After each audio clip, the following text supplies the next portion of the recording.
नमस्कार दोस्तों, स्वागत है आपका सिद्धांत एकेडमी चैनल पर। दोस्तों आज हम शुरू करने जा रहे हैं डीएलएड सेकंड सेमेस्टर की क्लास। और इस क्लास में आप लोग हिंदी को पढ़ेंगे। और देखिए, हिंदी के 2015 से लेकर आपके 23 तक के जो भी आपके एग्जाम में ऑब्जेक्टिव क्वेश्चन आए उनको हम लोग देखने वाले हैं। तो ये क्लास बहुत ही मज़ेदार होने वाली है। क्लास को अंत तक ज़रूर देखें। और आपको हमारी क्लास पसंद आती है तो क्लास को लाइक करें और चैनल को सब्सक्राइब करना ना भूलें। तो चलिए बिना देरी के शुरू करते हैं आज की क्लास। देखिए, आज की क्लास का फर्स्ट क्वेश्चन कह रहे हैं निम्नलिखित में से कह रहे हैं कौन सा व्यंजन ऊष्म है। आप लोग ध्यान को देखो, ऊष्म व्यंजन की बात कर रहा है। तो ऊष्म व्यंजन की यदि बात करते हैं तो आपके 4 व्यंजन होते हैं ऊष्म में। ठीक है, अब देखो कौन कौन से 4 होते हैं ये भी ध्यान रखना है। जैसे आपका सा, शा, शा और हा, ये 4 वर्ड होते हैं ऊष्म व्यंजन में। ठीक है, और 4 जो वर्ड होते हैं आपको याद रखना है क्योंकि इम्पॉर्टेंट पूछे जाते हैं। और 2015 का सबसे पहले हम लोग पेपर देख रहे हैं। मतलब देखो 2015 के जो भी ऑब्जेक्टिव क्वेश्चन हैं उनको सॉल्व करेंगे। आपके 2015 से लेकर 23 तक के हम लोग कंप्लीट करने वाले हैं। ठीक है, तो देखो आपका इसमें पूछा गया था क्वेश्चन में कि कौन सा व्यंजन कह रहे ऊष्म है, आपसे ये पूछा गया है। और ऑप्शन दिए और लास्ट ऑप्शन दिया उपर्युक्त सभी। तो आप लोग देख लो यहाँ पे तीनों जो वर्ड दिए हैं तीनों के तीनों ऊष्म व्यंजन में आते हैं। ठीक है, तो आपको आंसर क्या लगाना है, उपर्युक्त सभी लगाना है। ठीक है, सारे वर्ड क्या हैं आपके ऊष्म व्यंजन हैं। आपका नेक्स्ट क्वेश्चन कह रहा है कि देखो स्र कह रहे संयुक्त व्यंजनों के मेल से बनता है। ठीक है, तो आप लोग ध्यान रखो, जो आपके देखो संयुक्त व्यंजन की यदि हम लोग बात करते हैं, आप लोग देखो कायदे से समझ के चलेगा। संयुक्त व्यंजन की बात करेंगे तो आपके ये 4 व्यंजन होते हैं संयुक्त। ठीक है, आपके एक तो जैसे छे, त्र, किया और ये श्री वाला सा हो जाता है। ये 4 वर्ड होते हैं ना, ये होते हैं आपके संयुक्त व्यंजन। ठीक है, और देखो आप लोग ध्यान को का और प्लस सा से मिलके बनता है आपका, ठीक है, ता और रा से मिलके बनता है आपका त्र। ठीक है, जा और वहाँ से मिलके बनता है आपका ज्ञा। क्लियर नहीं। और देखो आप लोग ध्यान रखें, और जो श्री वाला सा है ना, ये बनेगा सा प्लस रा से मिलके बनेगा आपका स्र। ठीक है, आप लोग ध्यान रखो। क्लियर नहीं। देखो 4 आपके संयुक्त व्यंजन होते हैं, याद रखना है, इंपॉर्टेंट है। ठीक है, तो ये आपके 4 संयुक्त व्यंजन है। कोई सा भी पूछा जा सकता है आपसे। इसमें कह रहे हैं कि सा किससे बनेगा, तो सा और रा से मिलके बनेगा। देखिए आपका नेक्स्ट क्वेश्चन कह रहा है खा का उच्चारण स्थल है। आपका कह रहे हैं देखो दंत, ताल, तालु कह रहे हैं, कंठ, ओष्ठ कह रहे हैं। तो देखो सबसे पहले आपका कह रहे हैं दंत कह रहे हैं। ठीक है, दंत कह रहे हैं, तालु कह रहे हैं, कंठ कह रहे हैं आपका कंठ, और ओष्ठ भी कह रहा है। ठीक है, आप लोग समझो यहाँ पे। चलिए देखो चारों आपको बता दे रहे हैं। देखो दंत होता है आपका ता, थ, द, धा और ना हो जाता है। ठीक है, आपका जो चा, छा, जा, छा और वहाँ हो जाता है। ठीक है, और कंठ हो जाएगा का, खा, गा, घा और इंगिया हो जाएगा। ठीक है, और ओष्ठ हो जाता है पा, फा, वा, भा, मा। देखो नोट कर लेना आप लोग। देखो जो भी चीज़ है आप लोग नोट जरूर कर लें, या तो आप लोग स्क्रीनशॉट ले लिया करें।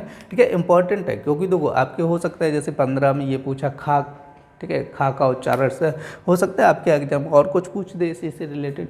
तो इंपॉर्टेंट है, सारी चीज़ आप लोग कंप्लीट करते चलना है। आपसे कह रहे हैं कि देखो खा का उच्चारण स्थान क्या है, तो आप लोग ध्यान को खा का उच्चारण स्थान क्या हो गया, आपका कंठ हो गया। ठीक है, तो आपका आंसर हो जाएगा ऑप्शन नंबर सी। अब देखो नेक्स्ट कह रहे हैं कि मुद्रा शब्द का अर्थ है। आपसे मुद्रा शब्द का अर्थ पूछा है अंगूठी, रुपया, आकृति। देखो मुद्रा का रुपया तो हो ही जाता है, ये तो करेक्ट बात है, मुद्रा। और आपसे देखो आकृति भी हो जाता है, अंगूठी भी हो जाए। मुद्रा बोलते हैं ना, किस मुद्रा में बैठे हो। ठीक है, तो मुद्रा एक तरीके से आकृति भी हो जाता है। ठीक है, और वो अंगूठी भी हो जाएगा। तो आपका करेक्ट आंसर हो जाएगा उपर्युक्त सभी। देखिए आपका नेक्स्ट क्वेश्चन कह रहे हैं कि अज शब्द का अर्थ है, कह रहे हैं दशरथ के पिता, आज, अजगर, आजीवन। तो आप लोग धर के आपका करेक्ट आंसर हो जाए दशरथ के पिता। देखिए अब हम लोग देखने वाले हैं 2016 का फर्स्ट। देखो 2016 में क्या हुआ था, 2 पेपर हुए थे जिसका हम लोग फर्स्ट देख रहे हैं। और फर्स्ट का जो 2016 का फर्स्ट पेपर का जो पहला क्वेश्चन कह रहे हैं दा ध्वनि है। अब देखो दा ध्वनि अभी आपको बताया था, जैसे तालव्य, दंत, ओष्ठ और आपका कंठ बताया था।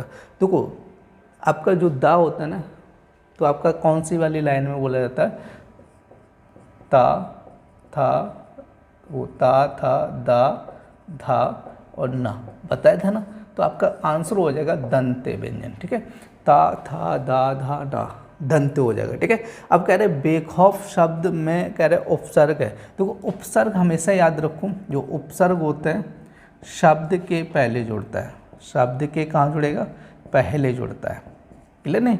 और एक होते हैं प्रत्यय, ठीक है, आप लोग ध्यान रखो, प्रत्यय होता है शब्द के बाद में जुड़ता है, शब्द के बाद में जुड़ता है। ठीक है, और देखो सारी चीज़ें आप लोगों को डिटेल से करवा चुका हूँ क्लास में। ठीक है, जिन लोगों ने क्लास नहीं देखी तो आप लोग क्लास हैं, आप लोग कंप्लीटली देख लीजिएगा, आपकी हिंदी आपकी पूर्णतः कंप्लीट हो जाएगी। ठीक है, कोई भी डाउट नहीं रहेगा, सारे के सारे क्वेश्चन आपके सीरीज के करवा चुका हूँ और सारे के सारे डिटेल से समझाए हैं। ठीक है, तो ये तो आपकी 31वीं क्लास है। ठीक है, जो जिसमें हम लोग क्या कर रहे हैं, क्वेश्चन को सॉल्व कर रहे हैं, ऑब्जेक्टिव क्वेश्चनों को। आपकी 30 क्लासें हो चुके हैं पीछे, क्लियर नहीं, तो आप लोग ध्यान रखना है। ठीक है, तो इस क्वेश्चन में आपसे पूछा था बेखौफ शब्द में कह रहे हैं कि बे उपसर्ग जुड़ा है, तो आप लोग ध्यान रखें जो इसमें बे उपसर्ग जुड़ा है वो किसका जुड़ा है, आपका आंसर हो जाएगा फारसी का जुड़ा है। ठीक है, ठीक है, आपका नेक्स्ट क्वेश्चन क्या है, सत्य बोलने वाला वाक्यांश का एक शब्द होता है। ऑप्शन दिए आपके सदाचारी, सर्वव्यापी, सत्यवादी, सर्वज्ञ। तो देखो सदाचारी का मतलब हो जाएगा जिसका, ठीक है, जिसका आचार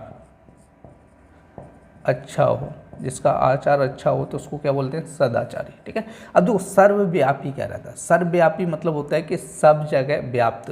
ठीक है, जो सब जगह व्याप्त हो, ठीक है, जो सब जगह व्याप्त हो उसको बोला जाता है सर्वव्यापी। तो सत्यवादी मतलब हो जाएगा सत्य बोलने वाला। सर्वज्ञ मतलब होता है कि जो सब कुछ जानता हो। ठीक है, सर्वज्ञ मतलब क्या होता है, जो सब कुछ जानता हो उसको बोला जाता है सर्वज्ञ। ठीक है, आपका नेक्स्ट क्वेश्चन क्या है, मधुरता शब्द में कह रहे हैं कि प्रत्यय है, तो आपको ध्यान रखें इसमें प्रत्यय पूछा गया, तो आप लोगों को बताया था देखो प्रत्यय क्या होता है, शब्द के पीछे जुड़ता है। कहाँ जुड़ता है, शब्द के पीछे जुड़ता है। ठीक है, आप लोग ध्यान रखें कहाँ जुड़ता है, पीछे जुड़ता है। आप लोग ये चीज़ क्लियर कर लेना, प्रत्यय कहाँ जुड़ेगा, शब्द के पीछे जुड़ता है, क्लियर नहीं। और देखो शब्द के पीछे आप लोग निकाल सकते हो, जैसे मधुरता है ना, ऐसा शब्द निकालो जिससे बहुत सारे शब्द बनाए जा सकते हैं। जैसे इसमें आपका एक तो बनेगा जैसे सुंदरता, ठीक है, जैसे सुंदरता भी बन जाएगा क्योंकि मधुरता होता है ना सुंदरता। जैसे यहाँ पे आपका एक बन जाएगा मित्रता बन जाता है। ठीक है, तो देखो ऐसे शब्द बनाने जिसके लास्ट में क्या लगा हो ता, तो आपको समझ में आ रहा है ना, जैसे सुंदरता, मित्रता, मधुरता, तो इसका प्रत्यय क्या हो गया आपका, ता प्रत्यय हो गया। ठीक है, देखो ऐसे ही हम लोग समझ सकते हैं कौन सा प्रत्यय होगा। और एक चीज़ और ध्यान रखना है, प्रत्यय क्या होता है, शब्द के पीछे जुड़ता है, तो पीछे से आपको ऐसा शब्द निकालना है जिससे कई सारे शब्द बनाए जा सकते हो, तो वही आपका क्या हो जाएगा, प्रत्यय हो जाएगा। देखिए आपका नेक्स्ट क्वेश्चन कह रहा है इनमें से कह रहे हैं कि कौन सी ध्वनि अंतस्थ नहीं है। देखो आपसे कह रहे हैं अंतस्थ ध्वनि नहीं है, तो आप लोग ध्यान रखो, देखो अंतस्थ जो ध्वनियाँ होती हैं वो आपकी 4 होती हैं। ठीक है, अंतस्थ ध्वनि कितनी होती है, 4 होती है। ठीक है, या, वा, रा, ला। ठीक है, या, वा, रा, ला, ये 4 होती हैं अंतस्थ ध्वनि। ठीक है, देखो आपके देखो संयुक्त व्यंजन भी 4 होते हैं, ऊष्म व्यंजन भी 4 होते हैं, आपके अंतस्थ व्यंजन भी कितने होते हैं, 4 होते हैं। कौन कौन से होते हैं, या, वा, रा, ला। ठीक है, आपसे पूछा इसमें अंतस्थ ध्वनि कौन सी नहीं, या, रा, ला हो जाएगा, लेकिन यहाँ पे वा नहीं है, ये वा है। ठीक है, तो इसमें वा और वा में अंतर होता है। ठीक है, तो ये आपका हो जाएगा, ये अंतस्थ ध्वनि नहीं है। देखिए आपका नेक्स्ट क्वेश्चन कह रहा है कि जो ईश्वर को ना मानता हो, कह रहे वाक्यांश के लिए एक शब्द होगा, तो आपका आंसर हो जाए नास्तिक हो जाता है। देखो नास्तिक बोला जाता है जो ईश्वर को नहीं मानता है। ठीक है, अब नेक्स्ट क्वेश्चन कह रहे गा वर्ड का उच्चारण स्थान है, तो आप लोग ध्यान रखें अभी बताया था का, खा, गा, घा, तो ये क्या होते हैं, कंठ व्यंजन होते हैं। ठीक है, क्या होते हैं, कंठ व्यंजन होते हैं। देखिए आपका नेक्स्ट क्वेश्चन कह रहा है कवि शब्द का स्त्रीलिंग है। आप लोग ध्यान के कवि का क्या होता है, कवित्री होता है, लेकिन आपका अलग अलग टाइप से लिखा है, मतलब आपकी बर्तनी मिस्टेक दी गई है। इसका जो शुद्ध हो जाएगा वो ये हो जाएगा कवित्री। ठीक है, अब देखो नेक्स्ट क्वेश्चन आपका कह रहा है पाठशाला शब्द है आपका योग रूढ़, यौगिक रूढ़, तो आपका आंसर हो जाएगा यौगिक हो जाएगा। पाठशाला शब्द क्या है, यौगिक है।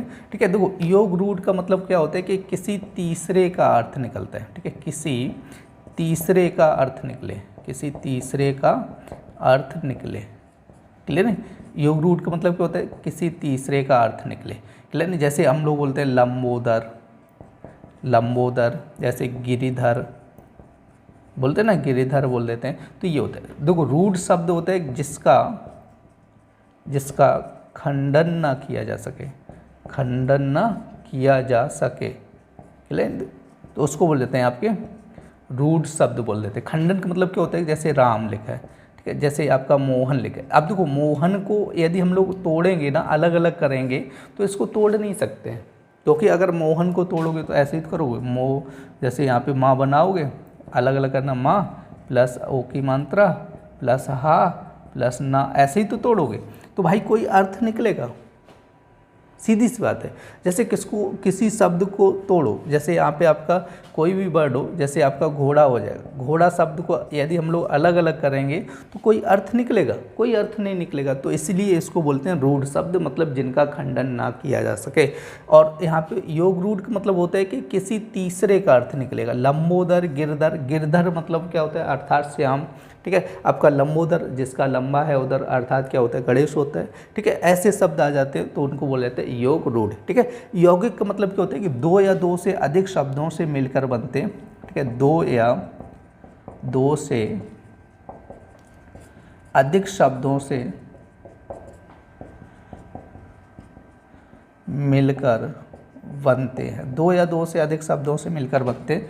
जैसे आपका उदाहरण अभी दिया था पाठशाला, तो पाठ प्लस शाला ये होता है। जैसे आपका शिवालय बोला जाता है, शिवा प्लस आलय, ठीक है। जैसे विद्यालय, विद्या प्लस आलय, ठीक है। तो ऐसे करके जो भी शब्द आ जाते हैं जहाँ पे दो या दो से अधिक शब्दों से मिलके बनते हैं तो उनको बोला जाता है यौगिक शब्द।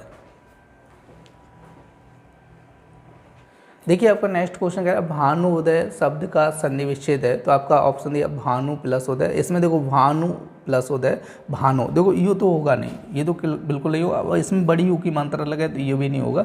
तो आपका करेक्ट आंसर हो जाएगा भानु प्लस उदय हो जाएगा। क्या हो जाएगा, भानु प्लस उदय हो जाएगा, ठीक है।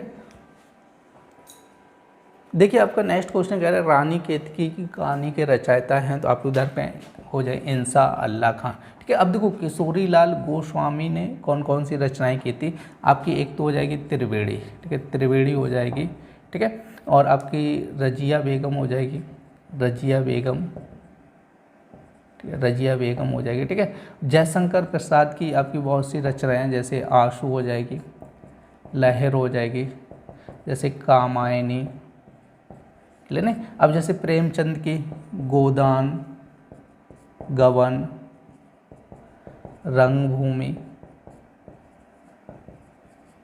कर्मभूमि, लेने। अब जैसे आपका बहुत सी रचनाएं होती। अब देखो इसमें फिर क्वेश्चन आपका पूछा कवि का स्त्रीलिंग, अभी बताया था, ठीक है। तो कवि का स्त्रीलिंग आपका हो जाएगा कवित्री हो जाएगा। देखिए आपका नेक्स्ट क्वेश्चन है व्याकरण में वचन का सही अर्थ क्या है, कह रहे हैं प्रतिज्ञा, संख्या, बोली, भाषा। तो आप लोग ध्यान रखें संख्या करेक्ट आंसर हो जाएगा। और वचन दो प्रकार के होते हैं, ठीक है। एक वचन हो जाता है एक वचन, दूसरा हो जाता है बहुवचन। क्या हो जाता है, बहुवचन। अब देखो यहाँ पे द्विवचन आप लोग ध्यान रखें, दो वचन नहीं होगा, क्योंकि आपका संस्कृत में होता है एक वचन, द्विवचन, बहुवचन, ठीक है। हिंदी में लेकिन दो ही वचन होंगे, एक वचन और बहुवचन, तीन नहीं होंगे, ठीक है। आप लोग ध्यान रखें। नेक्स्ट क्वेश्चन कह रहे हैं अच्छाई, मानवता, बचपन संज्ञा के उदाहरण है। कह रहे कि किस संज्ञा के उदाहरण है अच्छाई, मानवता, बचपन। तो आप लोग जातिवाचक संज्ञा क्या होती है, जिसमें प्रकार मिल जाते हैं उसको बोला जाता है जातिवाचक संज्ञा। जैसे आम, आम में भी क्या होते हैं, प्रकार होते हैं। जैसे नदी, नदी में क्या होते हैं, कई अलग अलग नाम होते हैं, ठीक है। जैसे नदियों में भी नाम होते हैं, जैसे आपका हाथी हो जाएगा, क्लियर नहीं, ये नाम होते हैं। व्यक्तिवाचक संज्ञा के क्या होता है कि व्यक्तिवाचक मतलब किसी एक व्यक्ति या व्यक्ति विशेष की बात करें, ऐसे लिख लो, व्यक्ति विशेष की बात करें तो उसको बोलते हैं व्यक्तिवाचक संज्ञा, ठीक है। व्यक्ति विशेष की बात करेगा तो उसको क्या बोलते हैं, व्यक्तिवाचक संज्ञा, ठीक है। अब देखो व्यक्ति विशेष का मतलब ये हो जाता है, जैसे आपसे बोले लड़का बोल दे, लड़का शब्द क्या होते हैं, बताओ भाई, जातिवाचक हो जाए। बहुत से लड़के हैं लेकिन लड़के में किसी एक व्यक्ति का नाम ले दे, रोहन बोल दे, क्या बोल दे, रोहन बोल दे, ठीक है। तो रोहन क्या हो गया, एक व्यक्ति का नाम हो गया। ये चीज़ आप लोग ध्यान रखें। अब देखो भाववाचक संज्ञा क्या होती है, भाववाचक संज्ञा को पहचानने का एक तो ता, त्वा, ई, पन लगा होगा, ठीक है, इसके द्वारा हम लोग भाववाचक संज्ञा को पहचान सकते हैं। अब देखो नेक्स्ट होता है द्रव्यवाचक संज्ञा। द्रव्यवाचक संज्ञा एक तरीके से समझ लो जहाँ पे मात्रा की बात की जाए, नाप तौल की बात की जाए, ठीक है। द्रव्यवाचक संज्ञा होता है जहाँ पे नाप तौल की बात की जाए या मात्रा की बात की जाए, ठीक है, तो उसको बोला जाता है द्रव्यवाचक संज्ञा। तो आपसे कह रहे देखो यहाँ पे आपका त्वा लगा होगा, जैसे ता लगा, त्वा लगा, ई, पन लगा हो, ये वर्ड लगे होंगे तो वहाँ पे आपकी भाववाचक संज्ञा हो जाएगी, ठीक है। जैसे यहाँ पे बड़ी ई लगा है, जैसे ता लगा, पन लगा, तो ये लगा ना, इनसे हम लोग पहचान सकते हैं ये क्या है, आपकी भाववाचक संज्ञा है। देखिए आपका नेक्स्ट क्वेश्चन कह रहे हैं कौन सा परिमाण बोधक विशेषण है, तो आपका ऑप्शन दिए कौन सा, लाल, तिकोना, थोड़ा। देखो आप लोग ध्यान, परिमाण बोधक का मतलब हो जाता है जहाँ पे मात्रा की बात की जाए। परिमाण का मतलब क्या होता है, जहाँ पे मात्रा की बात की जाए, ठीक है, तो उसको बोला जाता है परिमाण बोधक। अब मात्रा की बात क्या है, जैसे बोलते हैं थोड़ा, थोड़ा का मतलब क्या होता है, कम मात्रा हो गया ना, तो आपका करेक्ट आंसर हो जाएगा थोड़ा हो जाएगा, ठीक है।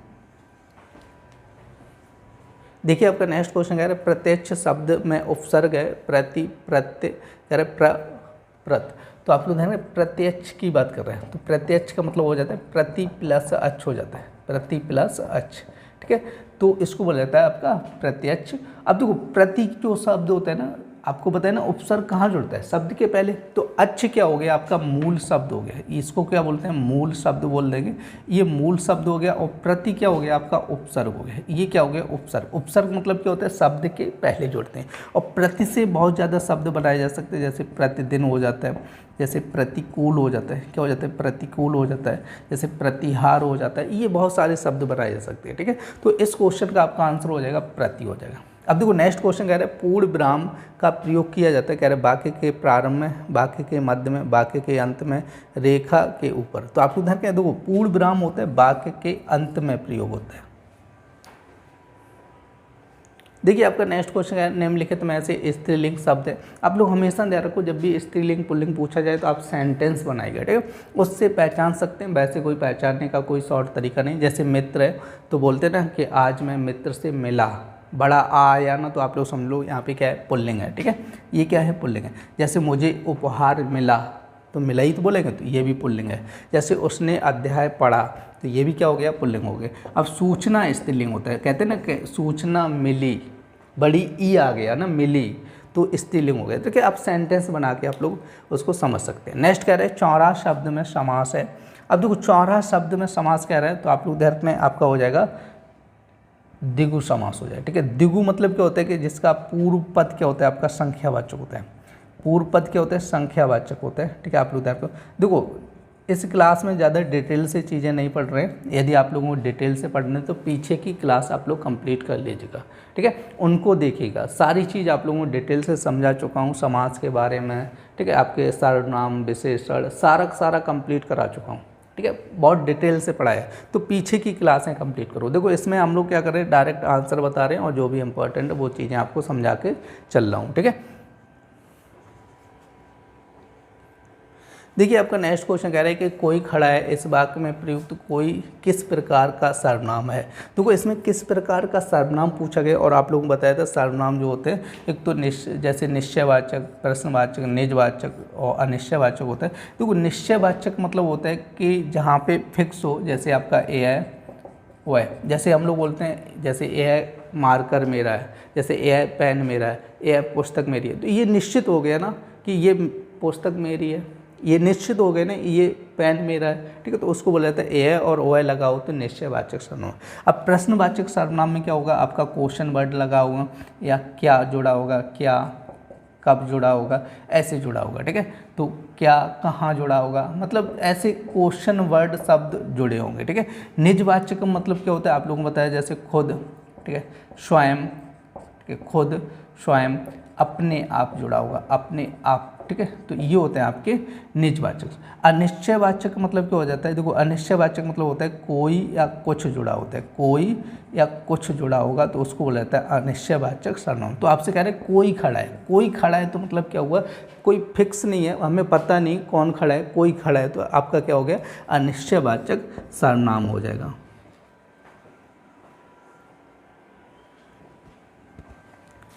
दोस्तों आज की क्लास में आप लोगों ने हिंदी को पढ़ा था। उम्मीद है आपको सारे क्वेश्चन अच्छे से समझ आए होंगे। यदि आपके मन में कोई सवाल या डाउट है तो कमेंट सेक्शन में ज़रूर लिखें, मैं आपकी हर संभव मदद करने की कोशिश करूँगा। और यदि आपको हमारी क्लास पसंद आई तो क्लास को लाइक करें और चैनल को सब्सक्राइब करना ना भूलें। तो चलिए फिर मिलते हैं ऐसी नेक्स्ट क्लास में, तब तक के लिए धन्यवाद।